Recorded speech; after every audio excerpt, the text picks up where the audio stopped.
Today, we're stepping away from our regular podcast schedule to reflect on the recent assassination of Charlie Kirk. These past 48 hours have been weighty as we live through a moment that is both tragic and historic. You've likely felt it yourself, or at least noticed it. The shockwave of Charlie's death is impacting the world. And it raises the question, why? People die every day. Tragedy strikes every day. Why does this feel different? Why are tens of millions of people carrying the weight of his death so personally? Some will say he was assassinated for his politics, and that's partially true. But the deeper reality is this. Charlie was killed because of his faith. He wasn't just murdered, he was martyred before our very eyes. America's story began with men and women fleeing religious persecution. Our nation was founded on the conviction that one's faith should never be silenced by fear. That truth is written into our founding documents and has shaped our culture for more than 250 years.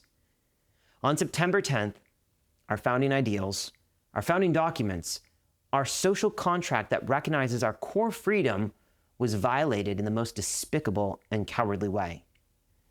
The world watched as a Christian man, a husband and father, was assassinated not for violence or corruption, but simply for being bold in his convictions. The grief feels heavy because Charlie wasn't some untouchable figure. He was an ordinary man who believed what millions of us all believe. And he was doing it in the most American way possible, by having a conversation. His politics really weren't extreme. Honestly, they were as mainstream as family dinners at Thanksgiving. He believed in faith, family, and freedom of speech. These are the threads that have always made up the fabric of America, and it was those deeply American values that were attacked on September 10th. Andrew, it's been a hard 48 hours. Yeah, a little surreal. A little surreal. I didn't personally know Charlie Kirk. I'd had the privilege of meeting him a couple different times. Okay. Attended a couple of his events. Mm-hmm. He was a charismatic, a dynamic guy, and he was his own force. You couldn't help but be drawn into his orbit because of not only his personality, but his passion. And I think what is so troubling here, a lot of people are speaking to his character and who he was. But even as you mentioned just a few moments ago, he really was an ordinary person, so to speak. Extraordinary in what he was able to accomplish. I mean, he was a young guy still. Yeah. So pretty impressive, the life that he was building and what he's done up to this point. But, the real sobering thing is that what happened was simply based on what he believed.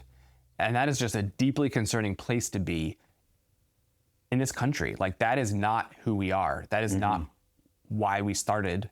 And that is not what we're here to represent. And it's easy in these moments to be so filled with passion, emotion, and grief that we end up having an extreme response. And, there's been a disruption in our culture, and we could easily cause there to be an even greater fracture than what already exists in our culture. But one of the ideals that Charlie lived out was this idea of crossing the divide politically or ideologically and stepping into, the lion's den, so to speak. He built a career out of meeting with people who disagree with him on most things. And he would step into their space to have these conversations. He didn't force them to come to him. He met them where they were, and he engaged them in civil dialogue. Maybe you didn't like his responses all the time. I know I didn't always love the answers he gave. I didn't always agree with the answers he gave. Maybe you didn't like his tone of voice.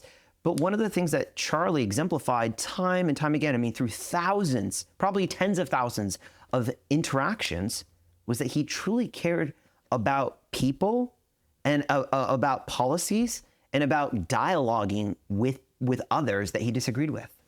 And I think that's exactly what is so troubling. We've lost that ability to dialogue and engage with people that think differently, with people that hold different views, different beliefs. And he was someone at the forefront of trying to restore that. He was, like you said, willing to go to the other side, so to speak. He was willing to engage with people who believed things differently than him. And yes, we're not here saying that everything that he stood for or believed, we would advocate for. Quite possibly, but I don't know him that well. Don't necessarily know all that he stood for, all that he believed. But it's simply the idea that there was someone willing to engage with opposing viewpoints, willing to engage with people that thought differently than him, and do it in a respectful way, do it in an appropriate way. And to shut that down or to find that problematic, if I engage with someone who thinks differently than me, to find that situation problematic is deeply concerning. So there's a lot that could be said about the tragic situation that happened on September 10th, and there are many people that are discussing it at depth. But what we wanted to do was to examine 5 aspects of Charlie's life that we want to encourage our listeners to exemplify in their life. There are many things from Charlie's life that are worth emulating, that are worth, seeing lived out in your own life. And we don't have time to go through all of them. So we've picked 5 that I believe truly represent Charlie and his life. The first here is his faith in Jesus. It's no secret that Charlie loved Jesus. And I think that is something that our listeners should really take to heart. It was not something that he hid or downplayed or was secondary. It was something that he often led with. It was something that was known, and it was something that he was not ashamed to talk about. And regardless of who he was talking to, which environment he was in, with his family, with strangers, it didn't matter where he was, that was something that he was ready and willing to go there. And he was bold about his faith throughout a very tumultuous time in American history. Particularly 2020 to 2024. Those were some hard years culturally where, Christians received a lot of pushback. You were silenced because you were bold about your faith. And during those years, Charlie leaned into his faith even more so, refusing to back down and really championed for people everywhere, but particularly for younger people, to be bold about their faith in Jesus and to not hide from conflict simply because people don't like what you believe. Yes, our encouragement for men would be to not back down. Now, we're not saying to be antagonistic, but the idea here is to know what you believe, know why you believe it, and be able to stand on that no matter where you find yourself. Charlie tweeted back in 2020, this is April 12, 2020. He tweets, quote, "I am the way and the truth and the life. No one comes to the Father except through me." John 14:6. He goes on and says, "This Easter, invite Jesus into your life. He will heal, guide, lead, teach, comfort, and love you. Jesus was God's ultimate gift to the world. Jesus is King." I love how as he grew in influence and fame, he almost like doubled down even more so on his faith. Oftentimes, as people become more famous, as they have more influence, as they have more power, they become more hesitant to lead with faith. But Charlie, as he became more influential, he became more bold about his faith on Twitter, while he was speaking, while he was debating, in private conversations and public conversations, in his books. That's just who he was. He was going to lean into the faith that he had in Jesus, and he wanted to make sure that others also had faith in Jesus. He wasn't like, no, this is just my thing.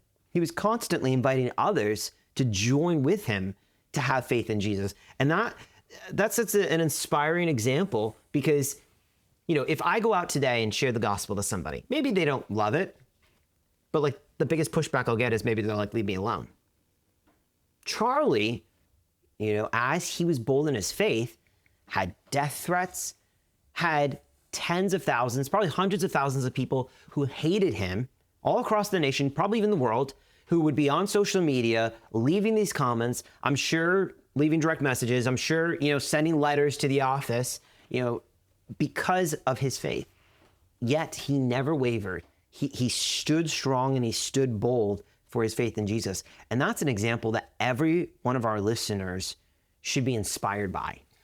Yeah, guys really should take that seriously. His consistency, Charlie was very consistent in what he believed, and it didn't change based on where he found himself. It didn't change based on how popular he was, how unpopular he was. And men need to practice consistency. That's just a healthy thing for men to live out. And I think Charlie modeled that well. We can see, I wasn't around when he was less popular. I certainly became aware of him as he grew in popularity. But really, what he believed in and what he was advocating for and what he championed really didn't change. It didn't change regardless of, again, who he was with or what situation he was in.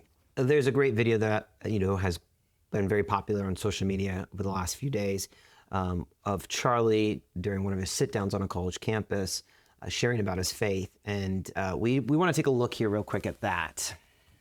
You a Christian, by any chance? Very, very much so. Like, why is that exactly? Jesus saved my life. I'm a sinner, gave my life to Christ, most important decision I ever made. So you believe the Bible is real? Yes, I believe the Bible is true and real. Yeah. Why is that? Well, I could give you the technical answer. There's never been an archaeological discovery that has contradicted the truth of the Bible. And then, of course, the wisdom. There is not a truth of the Bible that if you apply to your life does not improve dramatically.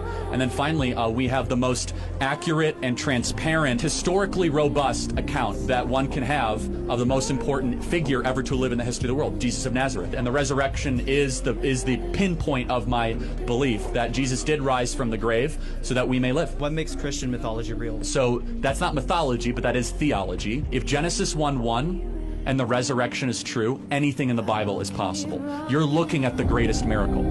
The greatest miracle is creation. And then the fact that Jesus rose from the dead. And I say, how do you know that Jesus rose from the dead? Well, show me another historical piece of a story where so many people willingly died a brutal death for a lie. Every single person around him had everything to lose, and yet they went to the absolute death, from Paul to Peter to the half-brother of James, saying that Jesus is Lord, Jesus rose from the dead. Not to mention, if you were going to fake a story, you would not use female witnesses in the ancient world. In the scriptures, it said that the women were the first one to see Jesus Christ. If you're trying to fake a story, you would never do that. One of the things that I love about this video is just how clear he is that, I'm saved because of Jesus, and I am a sinner. He doesn't mince words. He doesn't try to downplay it, act like, I have faith.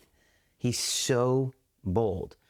He actually tweeted on September 6th of this year, a few days before he was killed. He said, Jesus defeated death so you can live. That's about as clear and as bold a proclamation as you can make. And that was something that Charlie truly believed. It was something that drove him every single day. And I know that I'm inspired, I'm challenged, I'm stirred to be more bold about my faith, regardless of the conversations I'm having, regardless of where I am. And for every one of our listeners, I hope that they too are challenged to be more bold in their faith. And the second takeaway from Charlie's life is just the importance of staying involved in local church. He says, we all need to worship alongside the people of God. Reconnect with your faith. We all need it. You need it. Our nation needs it. I think he understood fundamentally that there's something deeper that we need as men. And he was really in pursuit of that. One of the things that Charlie did a few years ago is he began, Turning Point Action Faith. And he was really into, inspiring, equipping, and encouraging young people, but really anybody, to take hold of their faith, to be, people of faith who actually live it out. I was actually just reading this morning, in James chapter 3 about the idea of, a man who says he believes, has faith, but doesn't do works. It's like a man who looks in a mirror and then forgets his own reflection. And Charlie had a strong conviction that our faith should lead to action. And he really loved the local church. Anytime you kind of follow, Charlie over the years, you'll see him constantly, speaking in churches, encouraging, people to attend church, to be involved in a church.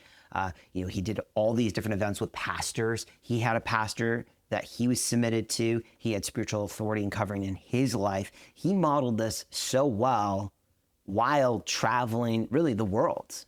And so for every man, for every one of our listeners, they should look at Charlie's life and say, man, I see that he was involved in a local church, that he was submitted to authority, that he didn't just say he loved the Lord, but he lived it. I too want to do that.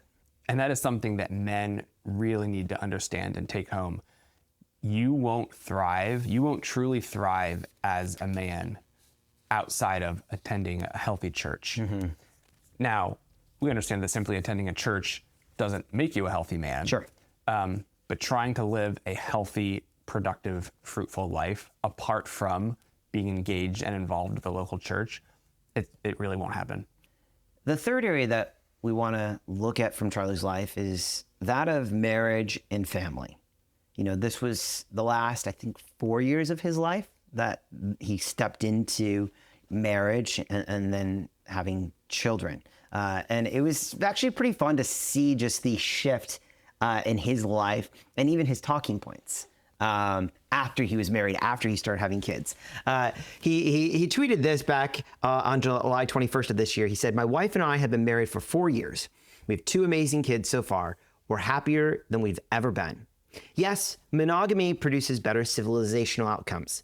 Yes, there's a reason why the most successful societies around the world were and are monogamous. But that's just a byproduct of following God's design for marriage. The Bible says that it's not good for man to be alone, that men should be the husband of one wife. And there's a prohibition against adultery listed in the 10 Commandments. God's design matches our spiritual, emotional, and physical needs. Maybe not all of our wants all the time, but our needs.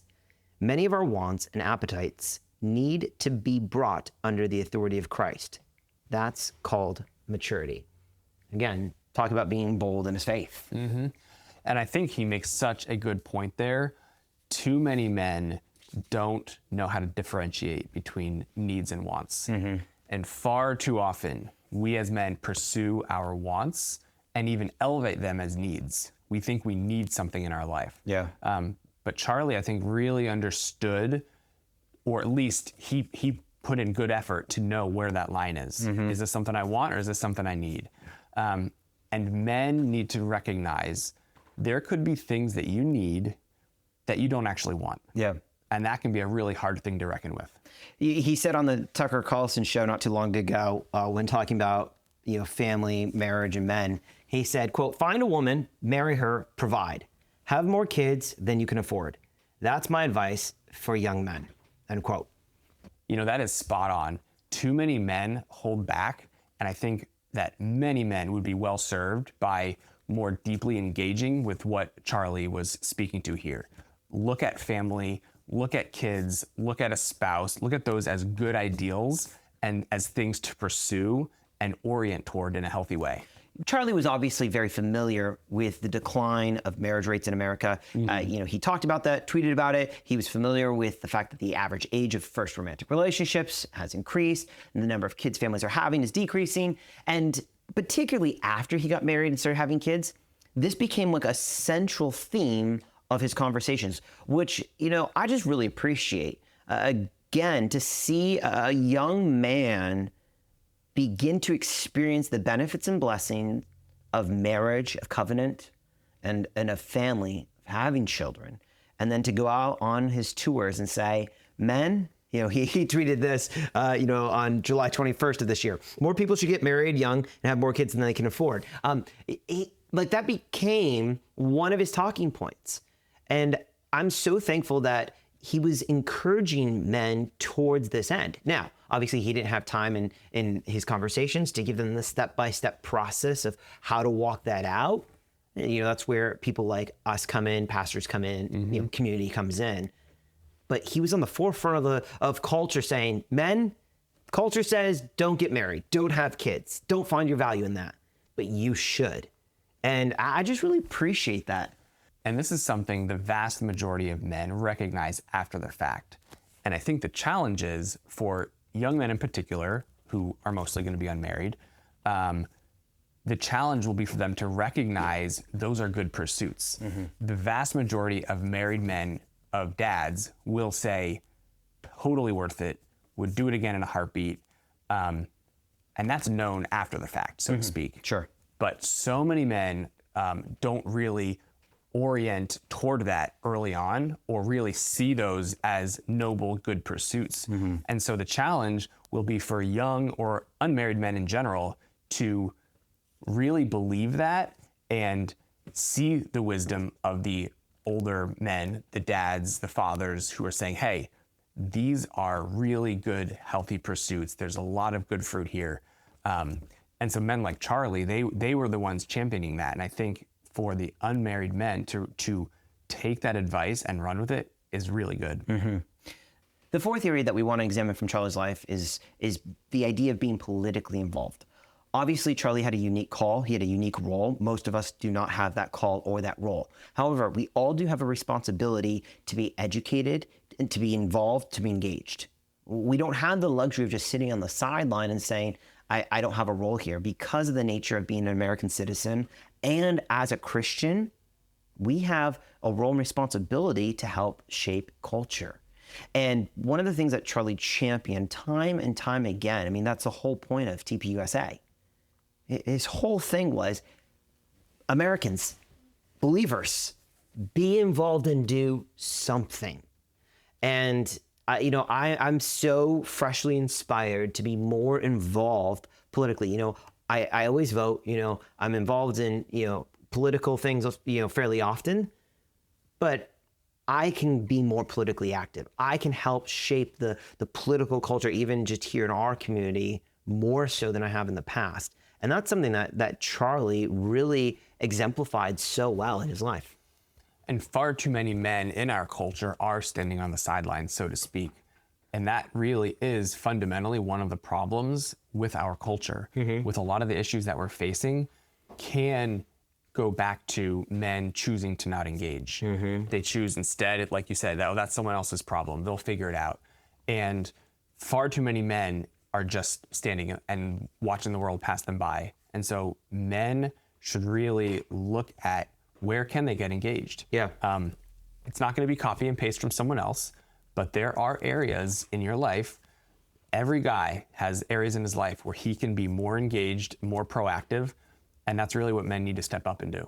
Because not every person is necessarily going to be a politician, a representative, working on some type of political campaign, but we all do have a responsibility to be informed so that we can then engage with our fellow American, with our family and with our friends, with our coworkers, and to dialogue in a respectful way, much like Charlie did, in order to continue the American tradition of discussion and debate.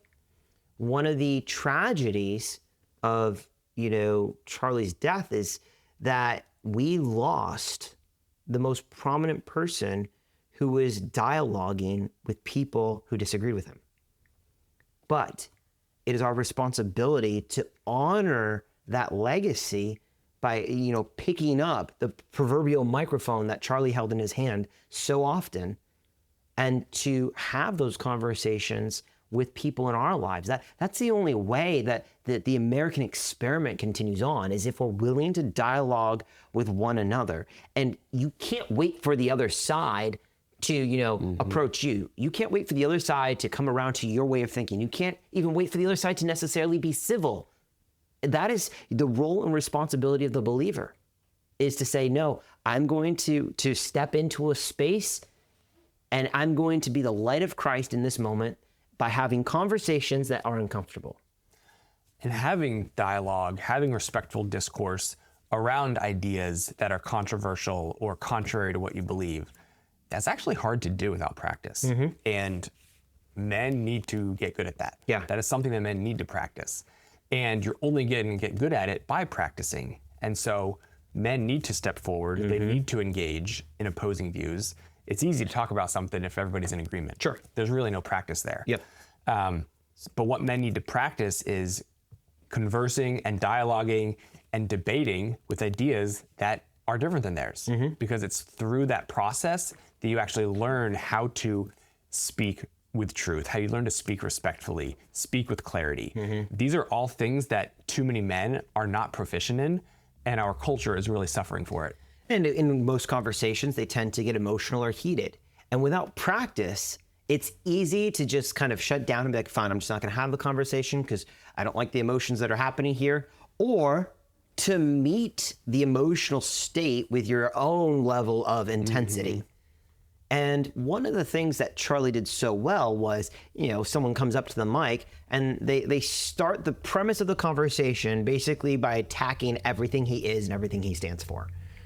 And he doesn't get defensive. He doesn't get angry. In fact, one of the things that I love, particularly on the college campuses, is he would sit there and almost with a slightly hunched shoulders and just hold the mic so loosely and kind of just smile. I mean, Charlie was always smiling. That's something that, you didn't need to know the guy. All you had to do is watch his videos and you would see time and time again, he was smiling.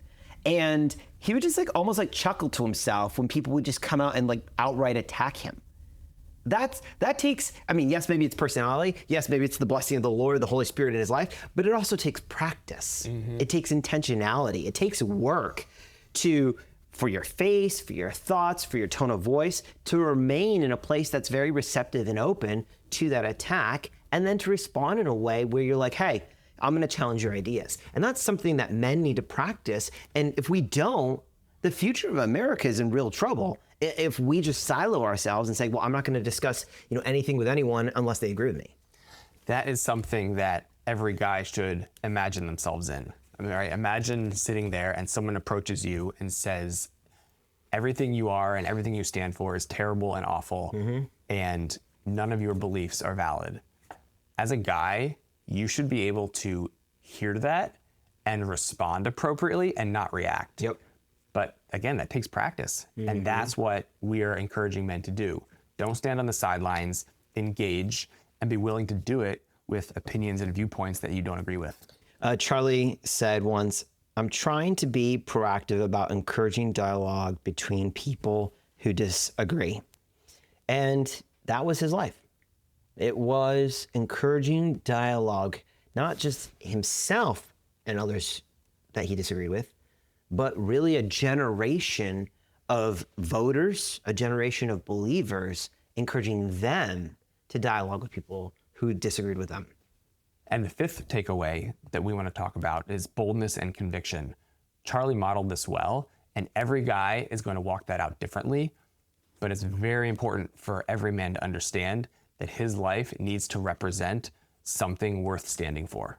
Yeah, Charlie was a bit of a formidable, force, not just personality, but he was also 6'5".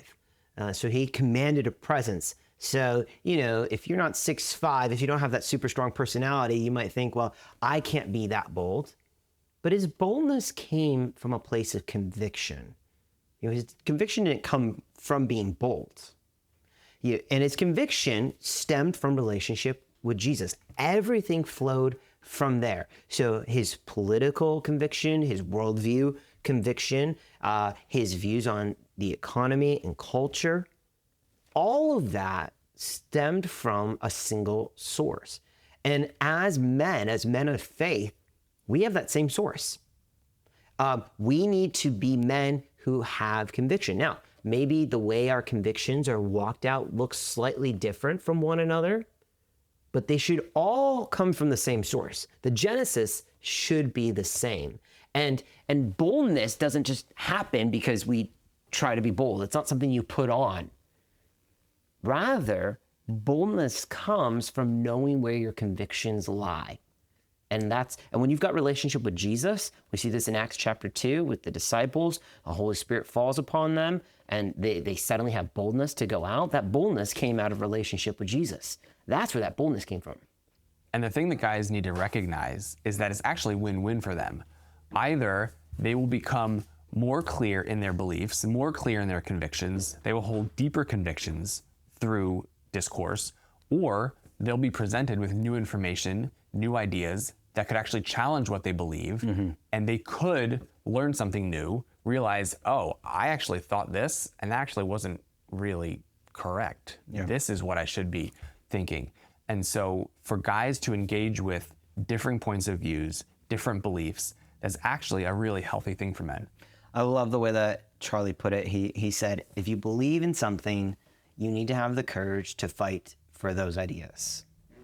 Again, for our listeners, their life is unlikely to look like Charlie Kirk's life. However, there are many aspects of Charlie's life that they can still emulate in their own life, regardless of where they're located. You're probably not going to start a student organization. You're probably not going to be one of the most, or if not the most influential person in politics.